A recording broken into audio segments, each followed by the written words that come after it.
ચહેરા પર ગ્લો લાવવા માટે તથા સુંદર ચહેરો બનાવવા માટે રસોડાની કઈ ઔષધિ અને કેવી રીતના ઉપયોગ કરવી એ અમને જણાવો, આવો એક અમને મેસેજ આવેલો હતો। હવે આના માટે આપણે 100 ગ્રામ જેટલા ચોખા લેવાના છે, ત્યારબાદ 50 ગ્રામ મસૂરની દાળ લેવાની છે, ત્યારબાદ 25 ગ્રામ ચણાની દાળ લેવાની છે અને 1 ચપટી જેટલું કેસર લેવાનું છે। હવે આ બધી વસ્તુને મિક્સરમાં નાખી અને આનો બારીક પાવડર બનાવી લેવાનો છે।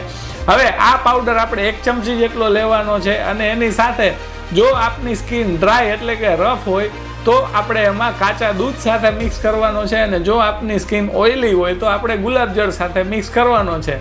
હવે આ મિશ્રણ જે છે તે 15-20 મિનિટ રહેવા દેવાનું છે। ત્યાર પછી આ મિશ્રણ આપણે ચહેરા પર લગાવી દેવાનું છે। હવે ચહેરા પર લગાવ્યા પછી 10-15 મિનિટ રહેવા દેવાનું છે અને સાવ સુકાઈ જાય એના પહેલા આપણે સાદા પાણીથી ચહેરો ધોઈ નાખવાનો છે। રેગ્યુલર આ પ્રયોગ કરવાથી થોડા જ દિવસોમાં આપણને સારું પરિણામ જોવા જરૂર મળશે।